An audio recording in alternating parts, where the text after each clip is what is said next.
نہ تمہیں تمہاری اولاد، نہ تمہارے اموال، نہ تمہاری تجارت، نہ کاروبار اللہ کے ذکر سے غافل نہ کر سکے۔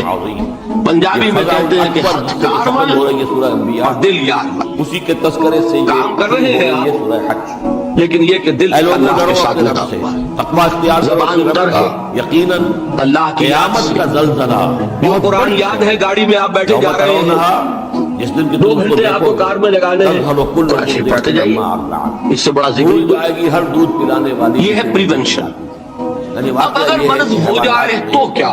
جو بھی دودھ پلانے والا اس کے لیے 2 چیزیں ضروری ہیں۔ ہوتا ہے، خاص طور پر انسانوں میں ایک دیکھیے عجیب ہے یہ، نفاق کا علاج انفاق سے، نہیں آنے دیتی۔ صرف ایک الف لگانا۔ ایسا دن ہوگا، انفاق کے معنی اور ہے، کہ دودھ پلانے والیاں اپنے دودھ یہ بنا ہے کہ اس سے نفقت الدراہم، پیسے ختم ہو گئے، مک گئے، دہشت کا عالم یہ ہوگا یا کہ ہر حاملہ کا حمل نفق الفرس، تھوڑا تھوڑا مر گیا۔ سکارا تم دیکھو گے تو مال کو کھپانا، لگانا اللہ کی راہ میں، سے نظر آئیں گے۔ اگر دل میں نفاق کی کوئی آلائش آئی ہے تو اس کا ازالہ ہوگا انفاق فی سبیل اللہ، بلکہ اللہ کا عذاب پہنچے۔ مال اللہ کی راہ میں دیجیے، صدقہ کیجیے، خیرات کیجیے، دیجیے، اللہ کے دین میں لگائیے، مومن صادق جتنا لگائیں گے نفاق دھل جائے۔ اس کی صراحت ہے، اس لیے کہ اصل سبب نفاق کا ہے حب دنیا، دنیا کی محبت، لوگوں میں سے ایسے بھی ہیں جو اللہ لہذا اس کا ازالہ ہوگا جو سب سے محبوب شے ہے مال۔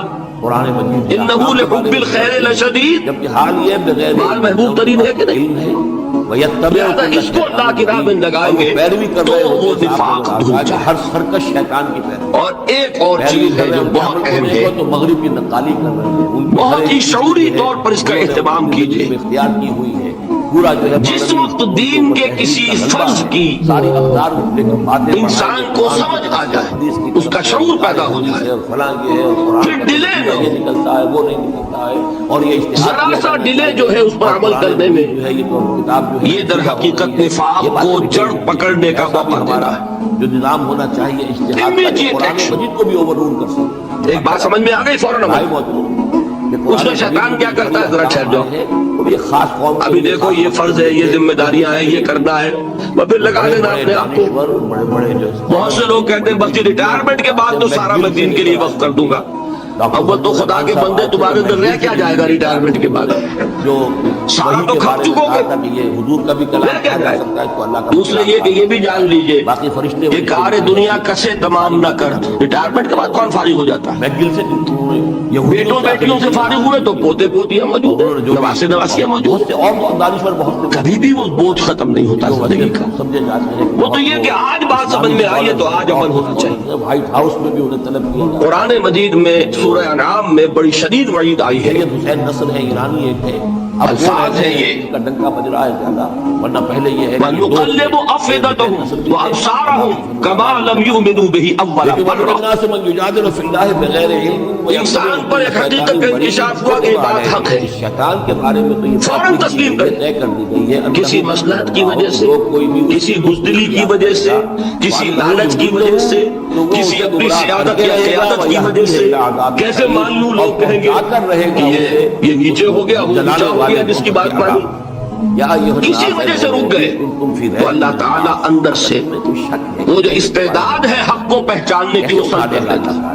اشکال پیدا ہوتا ہے تو وہ ہم تمہیں وَنُقَلِّبُ أَفْئِدَتَهُمْ وَأَبْصَارَهُم، ہم الٹ دیں گے ان کے دلوں کو بھی اور ان کی آنکھوں کو بھی، اس لیے کہ کیوں كَمَا لَمْ يُؤْمِنُوا بِهِ أَوَّلَ مَرَّةٍ، اس لیے کہ وہ پہلی مرتبہ جب انکشاف حق ہوا ہے وہ ایمان لایا ہے۔ تو بکری نے جو اس کا میں ایک واقعہ آپ کو سنانا چاہتا ہوں تو تمہاری جو کہ کس طرح صحابہ کرام پر بھی جو ہے وہ مٹی سے وقتی طور پر یہ واقعہ اگر صحابہ کرام کا نہ ہوتا تو یہ حقائق سمجھ میں نہ آتے۔ ثم من علاقت، پھر تمہیں علاقہ غزوہ تبوک کے موقع پر اس علاقہ کے بارے میں یہ میں جملہ انکمپلیٹ رہ گیا، ضعف ایمان کا حملہ ہو جاتا تھا، نفاق کا نہیں معاذ اللہ، لیکن ضعف ایمانی کی اگلی منزل شروع ہو جاتی ہے نفاق۔ وہ ایک لوتھڑے کی طرح تھا، جہاں جھوٹ بولنا شروع کیا نفاق، جھوٹی قسمیں کھانی شروع کی سیکنڈ سٹیج، پہلے اس میں اور جہاں مومنین صادقین سے بغض اور عداوت پیدا ہو گیا تو تھرڈ سٹیج۔ معلوم ہوا کہ یہاں سے یہ بازو نکلیں گے تو وہ ضعف ایمان کا کیسے ہوتا ہے یہ حضرت کعب ابن مالک نے بڑی تفصیل سے بیان کیا ہے۔ تمہارے تمہیں کھول کھول کر بیان غزوہ تبوک کے موقع پر جہاں منافقین نے آ کر جھوٹے بہانے بنائے، جھوٹی قسمیں کھائیں اور آپ کو سنا اور حضور سے ایگزمپشن لے لی, چھٹی لے لی, رخصت لے لی. بارے میں حیران اور وہاں 3 ایسے صحابہ بھی تھے جو مومن صادق تھے, ٹیکسٹ بک سے دنیا کے لیکن وقتی طور پر شیطان نے انہیں ورغلایا. کیسے ورغلایا وہ سمجھ لیجیے. کعب ابن مالک نے تفصیل سے بیان کیا ہے, اور میرے نزدیک یہ جہاں تک میرا مطالعہ ہے طویل ترین حدیث ہے, بخاری اور مسلم میں بھی موجود ہے. حضور جب واپس آئے ہیں دوبارہ پھر آئے اور باپ نے ایک ایک کو بلایا. جن لوگوں نے تو پہلے جھوٹی قسمیں کھا لی تھی ان کو تو بلانے کی ضرورت نہیں تھی, رحموں میں جو ہم چاہتے لیکن کچھ لوگ ایسے بھی تھے کہ جنہوں نے ایگزمپشن بھی نہیں لی تھی اور گئے بھی نہیں تھے. اب وہ حمل بیٹے کا ہوا ہے, بیٹی کا. اب ان کو آپ نے ایک ایک کر کے پیشی ہوئی. ذہین ہے, متین ہے, آپ کیوں نہیں گئے تھے؟ ایسی ہے, صحیح ہے, سالم ہے. تو اب جو منافقین تھے ان میں سے انہوں نے اس وقت جو جھوٹی قسمیں کھائی. خدا کی قسم حضور ہم تو بالکل تیار تھے, پوری میں نے تیاری بھی کر لی تھی, پورا ارادہ تھا. یہ وقتی طور پر یہ مصیبت مجھ پر آ پڑی. جس نے قسم کھائی انہوں نے کہا اچھا ٹھیک ہے جائیے. پھر تم اپنی پوری کعب ابن مالک کی باری آئی پہنچتے ہو. تو ان کے الفاظ اپنے یہ کہ جب میں پیش ہوا تو حضور کے چہرے مبارک پر ایک غصے والی مسکراہٹ تھی.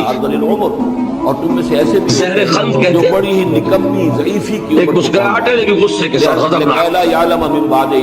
آپ فرمائیے آپ کیوں نہیں گئے؟ سب کچھ جاننے کے باوجود حضرت کعب یہ فرماتے ہیں کہ میں نے عرض کیا کہ حضور زبان میرے پاس بھی ہے, صلاحیتیں ختم ہو جاتی, جھوٹ میں بھی بول سکتا ہوں, لیکن جھوٹ بول کر میں اس وقت آپ کی ناراضگی سے تو بچ جاؤں گا, لیکن اللہ کی پکڑ سے نہیں بچ سکوں گا. میں اعتراف کرتا ہوں حضور صلی اللہ علیہ وسلم نے اللہ کہ جتنا صحت مند میں اس زمانے میں تھا کبھی نہیں تھا, سے پہلے کہ انسان اس کے جتنا فارغ البال اس وقت تھا کہ میرے پاس ساز و سامان موجود تھا راستے کے لیے, اتنا میں کبھی نہیں تھا.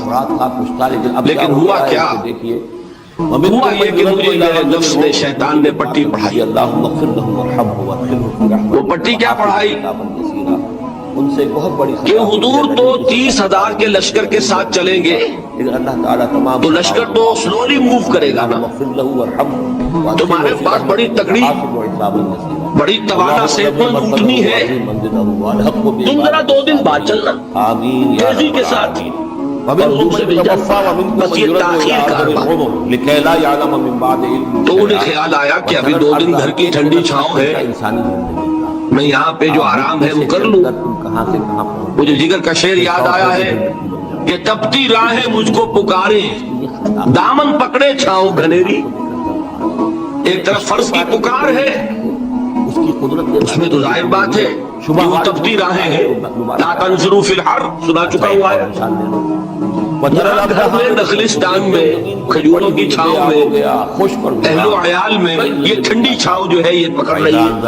بھائی 2 دن ٹھہر کے چلے جانا, جب اس پر پانی ٹھیک ہے, کوئی نیت میں خرابی نہیں. تازہ ہو جاتی ہے. اس کے بعد پھر جب ابھی 2 دن اور ٹھہر جاؤ, اس میں تو بار سفر ہے, جب حضرت موسیٰ کا آقا تو فرماتے ہیں کہ حضور میں اسی طریقے سے تاخیر و تعویق میں پڑا رہا, یہاں تک کہ ایک روز اچانک مجھ پر یہ چیز منکشف ہوئی کہ تو میں چاہے کتنا بھی تیز چل لوں ادھر ادھر جو ہے میں آپ سے نہیں مل سکتا. میرے اعصاب ٹھیک ہو گیا.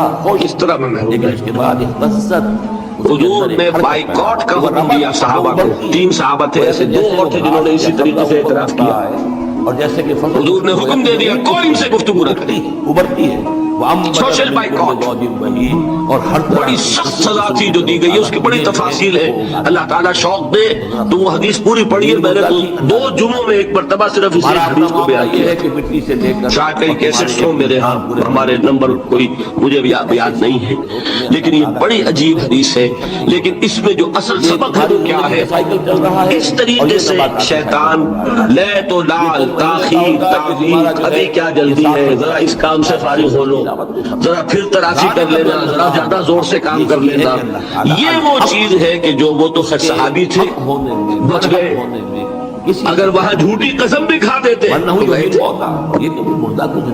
اتنا ہی ہے نا, مردی اور نامردی قدم فاصلہ دارت. زمین تمہارے سامنے مردہ پڑی, اس میں تو یہی ہے کہ ذرا ایک جھوٹی قسم کھا دیتے, جھوٹے بہانہ بنا دیتے, تو اب ضعف ایمان نہ رہتا, وہ نفاق قسم شروع ہو. یہ کہ قیامت آ کر وہ اللہ تعالیٰ نے ان کو بچایا. لیکن یہ کہ ہم کیسے بچے اگر ہم نے یہ روش اختیار کی. لہٰذا 3 کا دوام ذکر نمبر 1 اس کی میں شرح کر چکا ہوں, 4 اذکار یاد کر لیجیے گا ورنہ کیا فائدہ. اور لوگوں میں نمبر 2 انفاق فی سبیل اللہ,